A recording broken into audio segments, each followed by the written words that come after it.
Travolting presents Bobbin for Robin.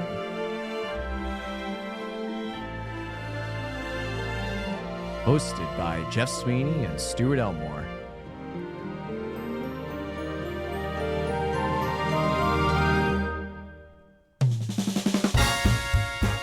Covering Cadillac Man. Enjoy the episode.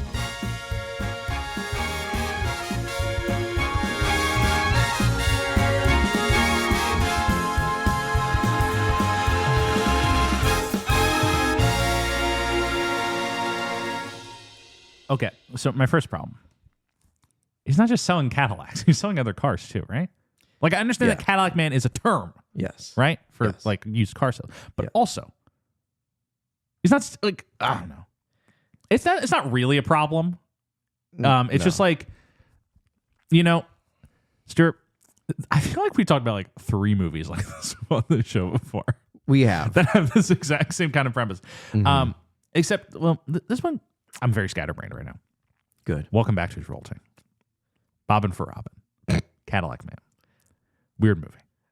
Last week you listened to the Earth Day special. You listened to the Earth Day special. This episode's actually like coming out on Earth Day. Yeah. Which is kind of funny. We should have just delayed it maybe. But we didn't, so it's fine. Whatever. But like, so I'm so it's lost in the sauce. This is not a superhero movie. It's not where a dude becomes the Cadillac Man. The Cadillac Man. He's just like, I am Cadillac Man. He's like flipping cars over. That would have been a great midpoint twist. That being said, this movie does have a truly admirable midpoint twist. I don't think this movie's successful. No. But I do have to give it a lot of plaudits for the twist it does make. Okay. Like, you spend half this movie being like, well, this is just another middling Robin comedy. Like, this isn't one of his higher end. This isn't lower end. It's just like kind of, meh. Yeah. And then it makes a choice halfway through, completely changing the tone and genre of the movie. Mm-hmm. And I don't think that version of the movie that turns into is successful either. Yeah. But I have to respect that they just went and did it. Right. That's my cat. Yeah, it kind of is like flipping out. Stuart, what do we have Robin wise? Like, what? I know he was just in the Earth Day special. He's gotten his Oscar nomination for Dead Poets Society. So Cadillac Man is one of his many movies he's making while he's staying in New York. Yes.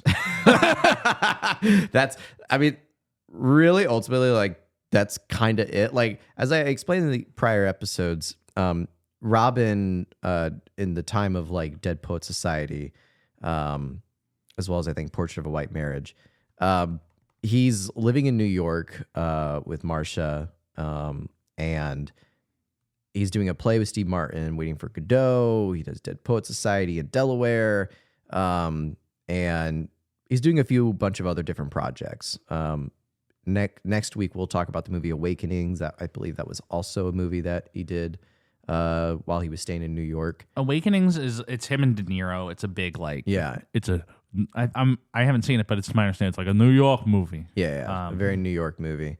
And so this is just one of those like roles he's like doing while he's living out in the city. Yeah.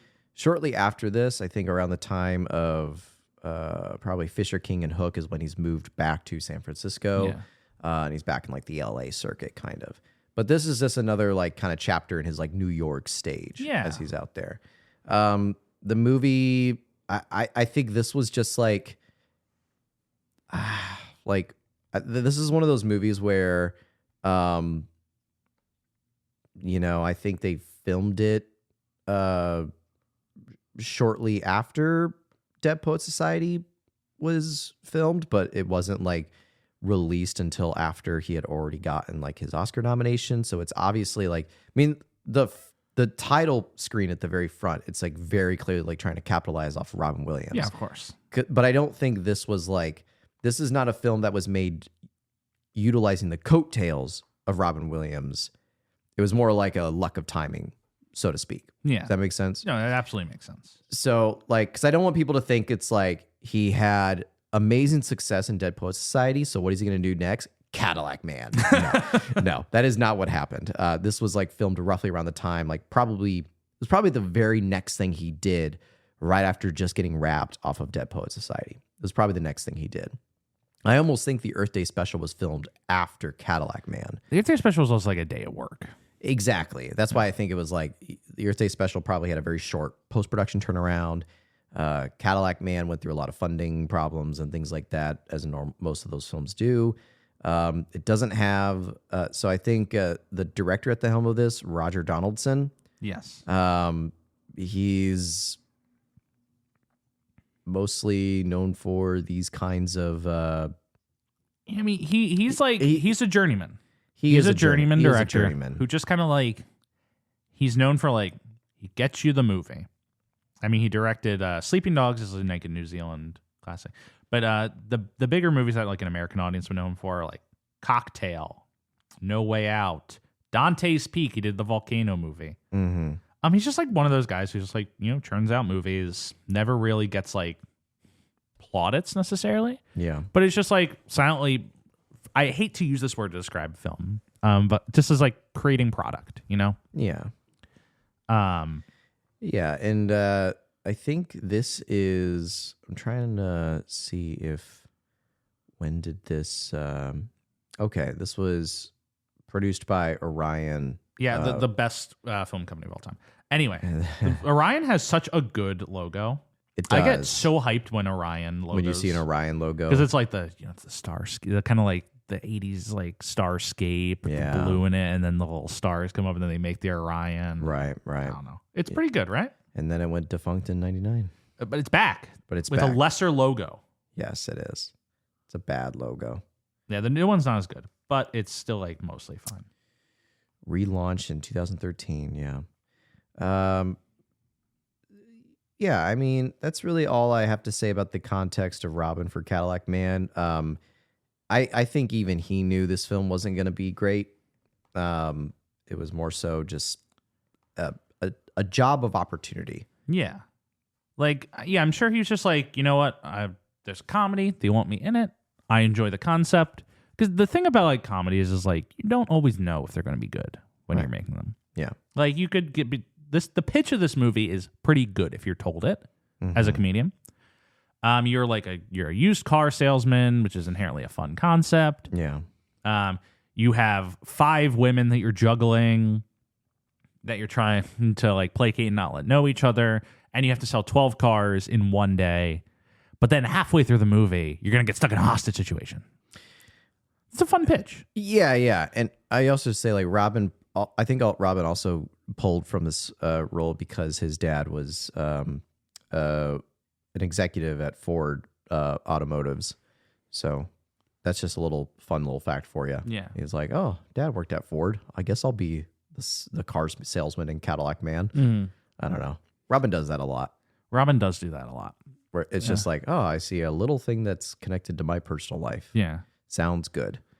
But yeah.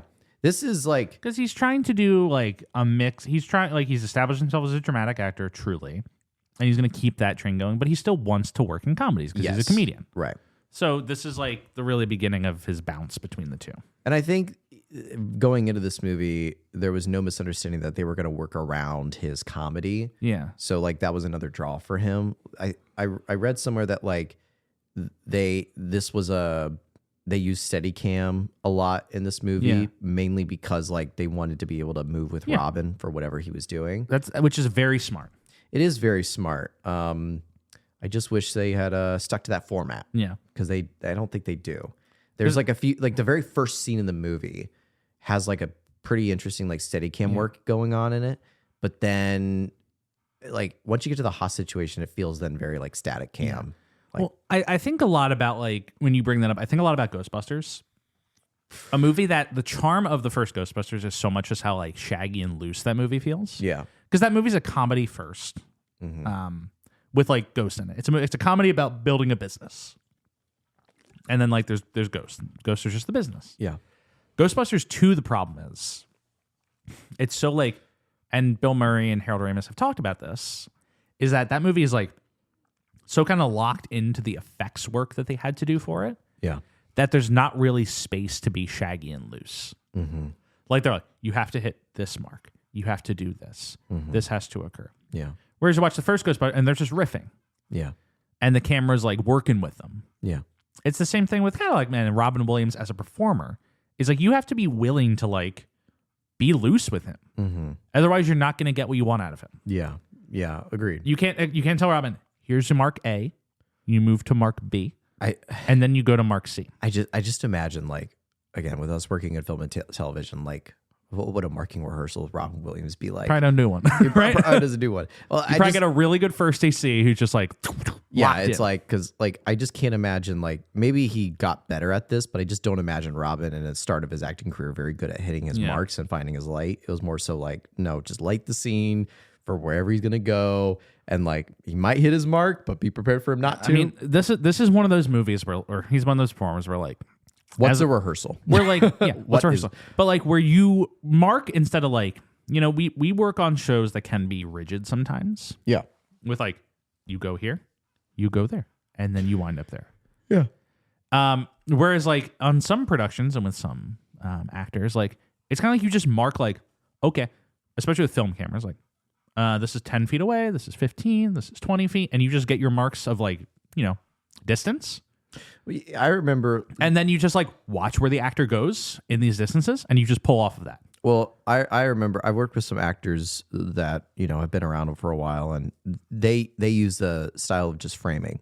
They'll talk to the operator to see, it's like, how much room do I have? Yeah. And they're like, you can go from here to here, and it's going to be like about like chest to hairline. And that's like our frame. Yeah. Like, and, okay. And a movie also used to shoot with like much less narrow depth of focus, much more open. Yes, we were just talking about this. We were just talking about this.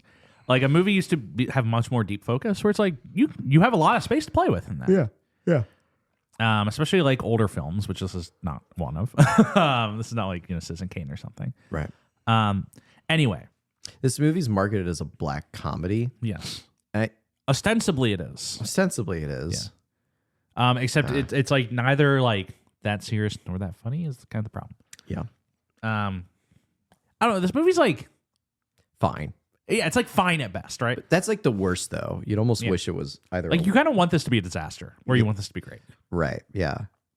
I think the moment where right before the Haas situation was like, if this is the tone of this movie, like I could get into it. Yeah. Like where he's like being yelled at by like 4 different people. And that scene is good. It's good. That scene's really good. Yeah. And like with the police, like hostage negotiators, like they have some really good bits. Yeah. Like I could see like there was a draft of this that was really funny. The thing is, once you get to that like that midpoint there, where like, and we'll talk about it when we go through the plot, but like when he's like in that incredible scene where everyone's yelling at him, it's great, but you're just like, where does the movie go from this? Exactly. There's like not really an evolution of this unless you just quite literally smash the window open and change the whole movie. Which is what they did. Which is wisely what they do. Right. I do think it's a very smart choice. Yes.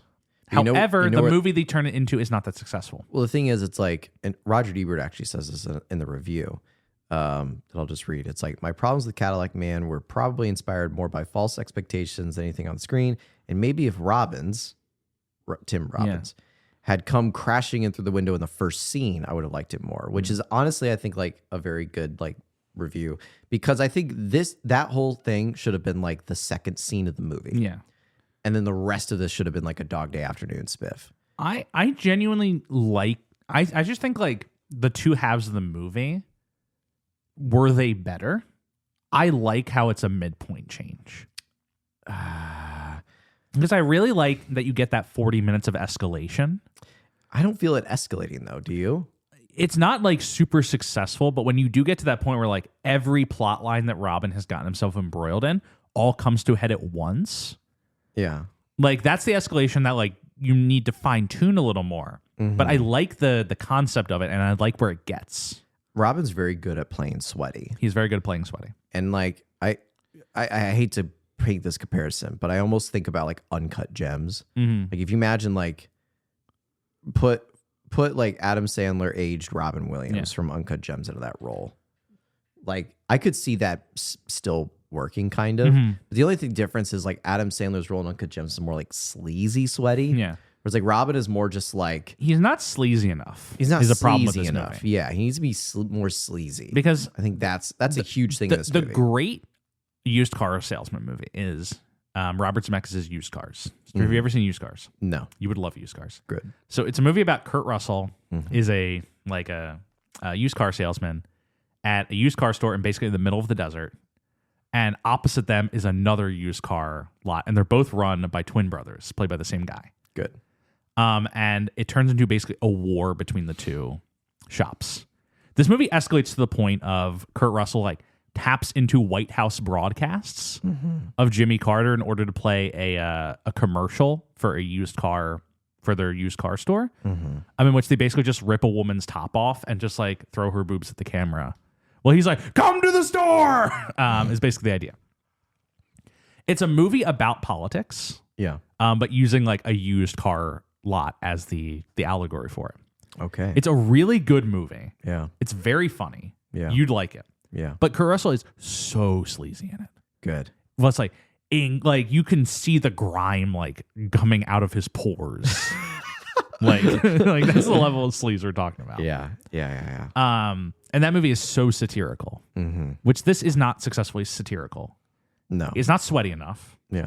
Like Uncut Gems is a good comparison because Uncut Gems is like a nervously funny movie. Yeah. It's not like inherently funny. You're just like It's like one or the other. It's like you're either uncomfortable watching that movie or you're uncomfortable but laughing. yes, you're like You're never not comfortable. you're nervously laughing.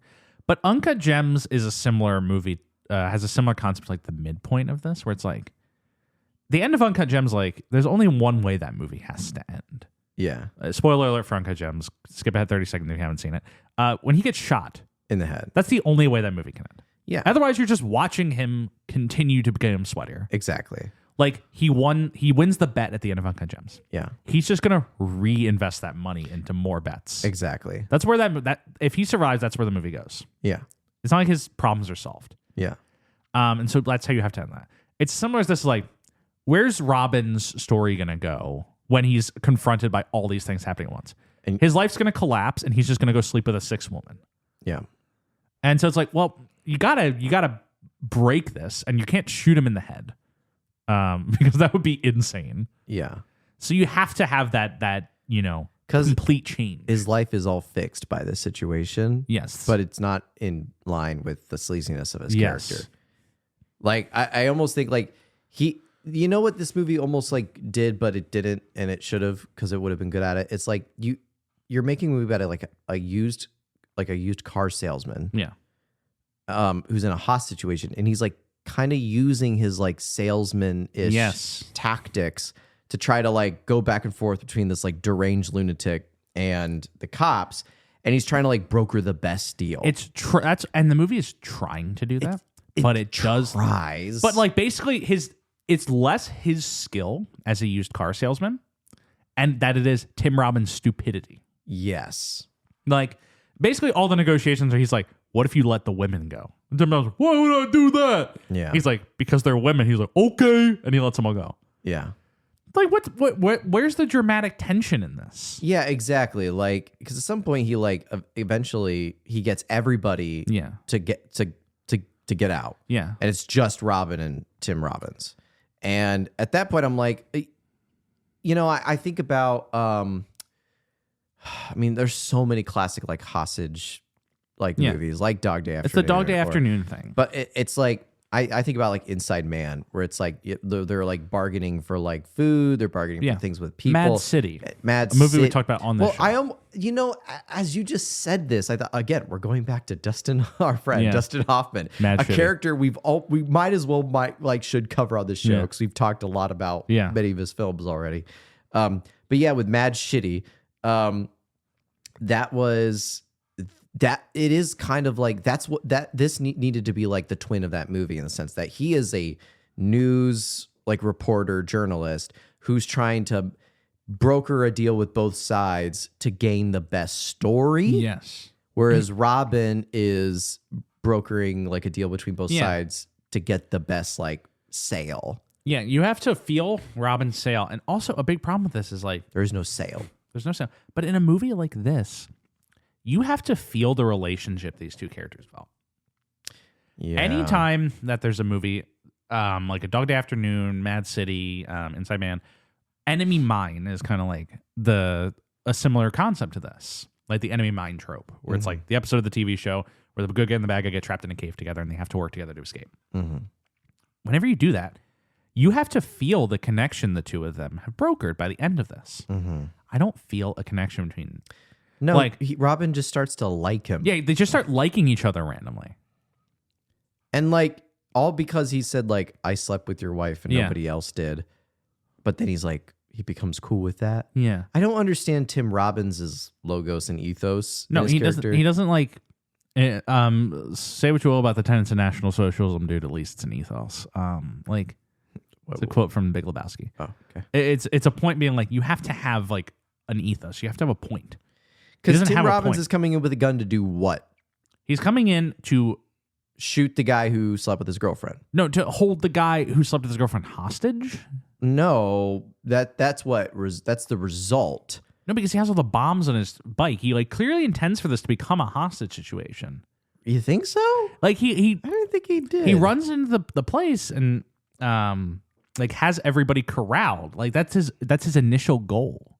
Is a hostage situation. I don't know. I think that's what it becomes. I think his initial goal is to just like, he barges in and is like, who slept with my wife? Did all these people sleep with you? And it's like, some of these guys are customers, bro. Yeah. And it becomes a hostage situation, but like I don't think he prepared for the hostage part of this plan. I think it was more so like, I'm going to come in and just shoot somebody. Yeah. And that was the only plan and what it developed into. And so to that point, it's like, then when Robin reveals he's the one that slept with his girlfriend, and doesn't shoot him because he relies on him to help him out of this I'm very, very lost and confused at like the relationships that are being made. None of it works. None of it works. Yeah, but I'll quickly summarize the first, like just the plot of the movie. Yeah. Because I think it's like we're saying, it's not ultimately very successful and there's not that much to it. Yeah. Like this movie starts with the best shot of the whole movie. And then like, because it starts with the New York City skyline. You've seen this exact shot many times before.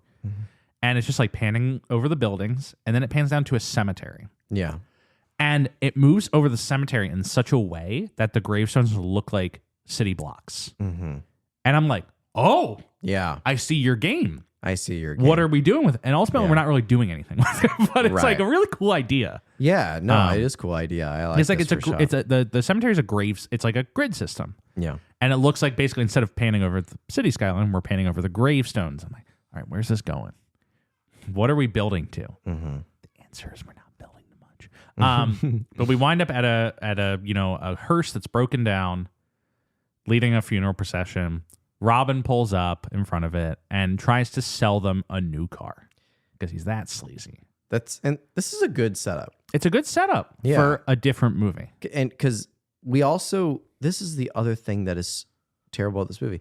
It starts with this weird setup on like Robin breaking the fourth wall. Yeah. Voiceover. And it drops that. Yeah, we drop it halfway through. We drop it halfway through. We don't keep it up. We don't maintain it. Which if you had truly dropped it, it's like an interesting dynamic. But it comes back in the end. Because the last shot of the movie is him being like, and that's how I saved the day. Or yeah. Like that. I don't know. Well, so because we get the voiceover, it's like, am I really going to try to sell this woman on the day of her husband's funeral a new car? This is a lot of voiceover we don't need. You can get everything that he's saying out of just his performance. Yeah. Yeah. But he's trying to sell this widow a used car. Well, first he offers the driver of this hearse to buy a new hearse. Do they sell hearses? I guess he sells a hearse. I don't know. But then the widow comes up. They have a pickup truck carry the casket. It's a funny joke where the funeral director is just like, we have been able to secure you a pickup truck and like this beat up old pickup truck. And then the guy just gets goes, yo. I love when they load it up and they do the.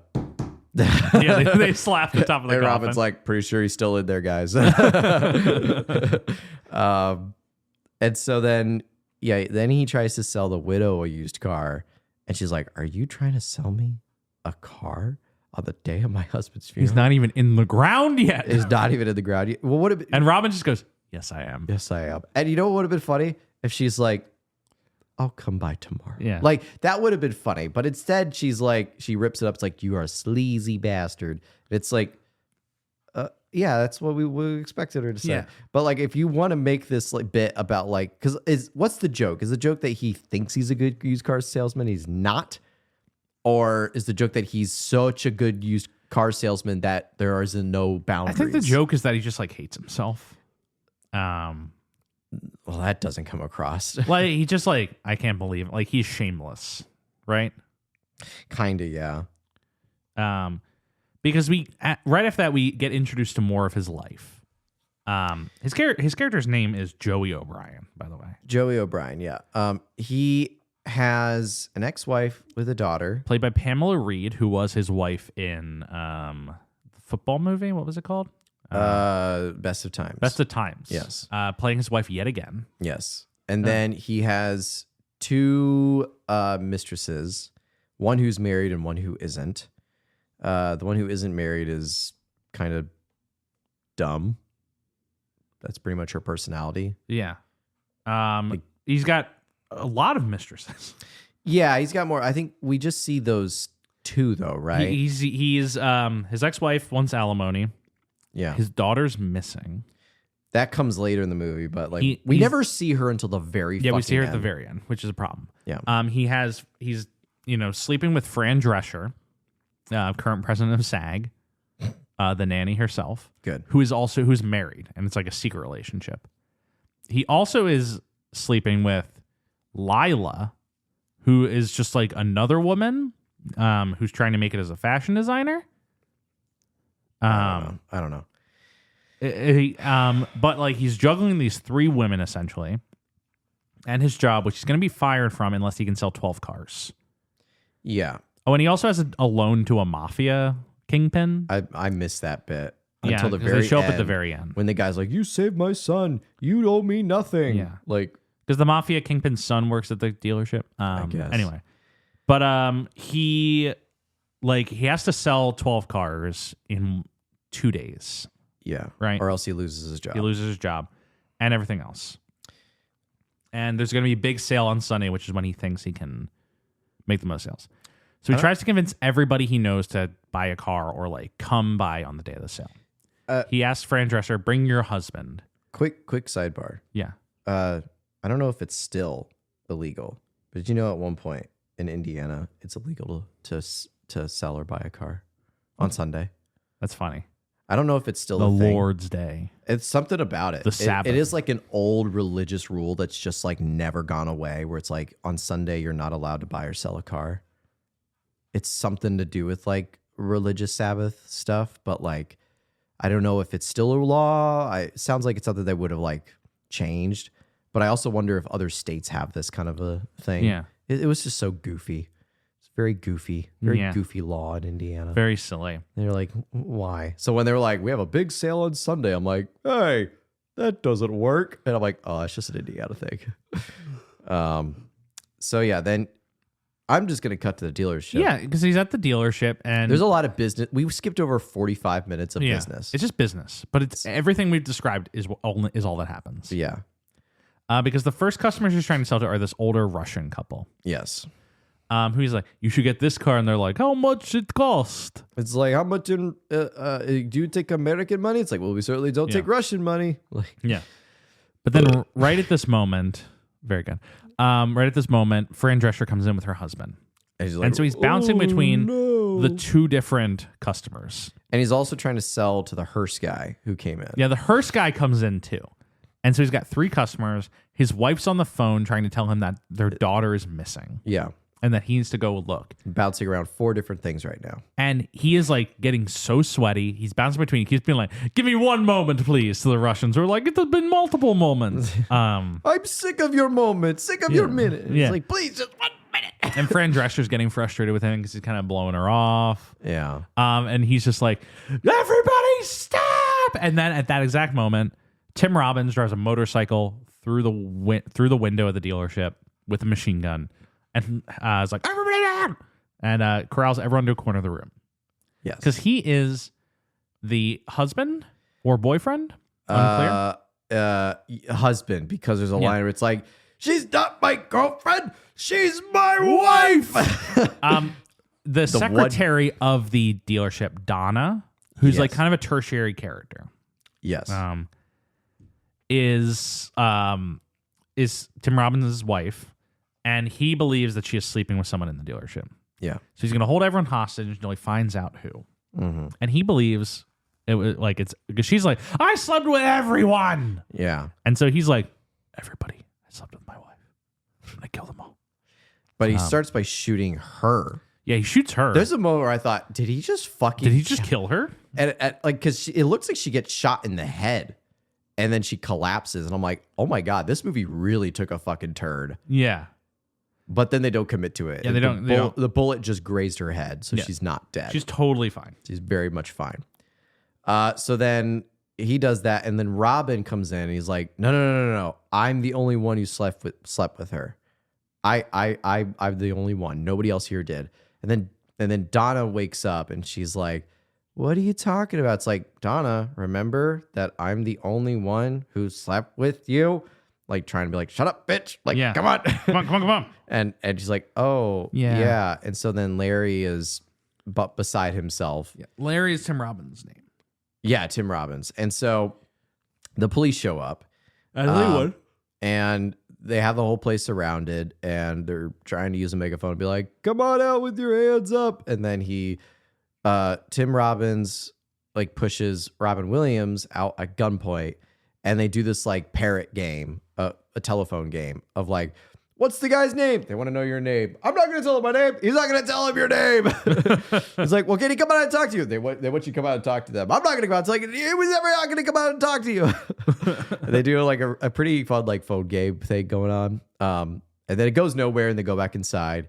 So that eventually there's a phone call, and it's not Walter, the investigator. It is Captain Mason, played by Anthony Powers. Yes. And we forgot to say this, but there was a bit in this movie where like the car salesman, whenever they need to go on like one of their mail meetings or whatever, they go to this Chinese restaurant across the street. Yes.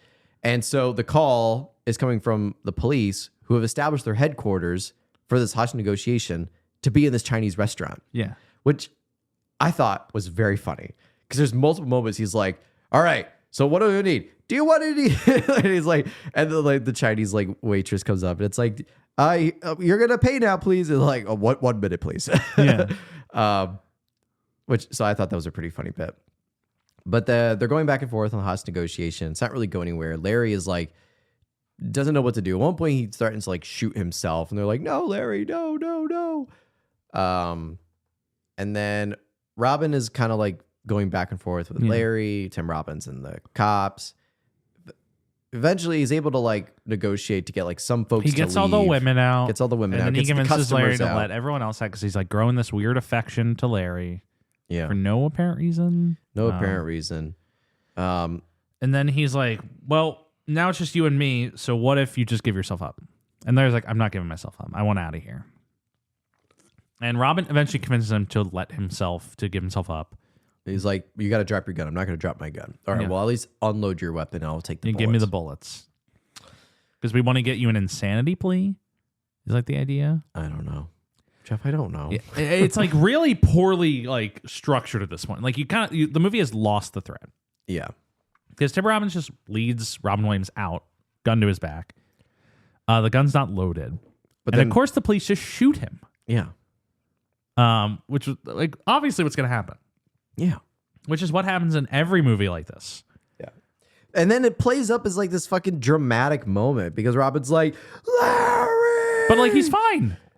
Yeah, he's fine. They fine. load him in his stretcher, and he's like, all right, I think I'll be fine. And then he like whispers to him, it's like, I never slept with Donna. He's like, what? And he gets loaded off into the hospital. And then literally like in everything solved. All of Joey's problems are solved. The mafia Don comes up. It's like, you owe me nothing now. For saving my son. The car dealership boss is like, you have a job for life. And then the ex-wife, Pamela Reed, shows up, and it's like, maybe we should get back together and find our daughter. And then the daughter shows up with her boyfriend or something. And they're all like, oh, we're all like, you know. Like, it and literally... he's like, can you give a used car salesman a second chance? She's like, maybe. And then he like turns to the camera and is like, still got it. I don't know, something like that. Right? So stupid. And then credits. Yeah, then credits. Movie's over. It's like, can you believe I'm a car salesman? I don't know. Give me a chance to save the day. What a weird, it's something like that, right? What a weird movie. So yeah. Anywho, that's the movie. That's Cadillac Man, right? Yeah, it comes out May 18th, 1990. Movie's an hour and a half. Budget $15 million, makes 27.6. So it made some money. Like it's a Robin Williams comedy, so people want to go see it. Open at number 2. Most people are like, okay. Yeah, I mean, it's got like it got mostly mixed reviews. Like I already told you guys, like Roger Ebert's review. Variety magazine wrote, and I love this quote, the distinction of being the loudest film of 1990 and one of the worst. Honestly, powerful stuff. It is a very loud movie. Like it's a lot of volume. Like there's a lot of shit going on all the time in this movie. There's like literally there's one cut point that I thought was actually pretty genius because it's Robin in the car with his mistress, with their dog. And like they're in traffic and he's like honking at the horn. He's like, come on, go, go. And the dog's barking loudly. And he's like, come on, go, go, go. And then it cuts to like another scene and like the car alarm is going off when he parks his car. So it's just loud noises cut to loud noises. Like this movie's meant to be like a very loud movie. Yes. People are shouting all the time. Yeah, I don't know. That's kind of it. Movie doesn't do much. Like, it doesn't really affect Robin's career all that much because it kind of comes out mostly under the radar. Yeah. And it's also seen as Robin not being like the problem of this movie. Yeah, no, he's like fine. The movie just doesn't utilize him well, and the movie doesn't work. Yeah. It's hard for him to work if the movie doesn't work, you know? Yeah, I wouldn't say Robin's the issue of this movie. So it's a good character for him, but him playing a used car salesman inherently is good. But the movie doesn't let him really do his riffs. I think there's a script to this that like could work. Like you kind of want Robin Williams as a used car salesman to be like the opening of Aladdin, where it's just like he's kind of like, oh, look at this car, and like just kind of like stream of consciousness, just what everybody thinks about these vehicles just going off. Yeah, that's what you envision. Yeah, and you know, Hong Shu. Sorry, I'm so tired.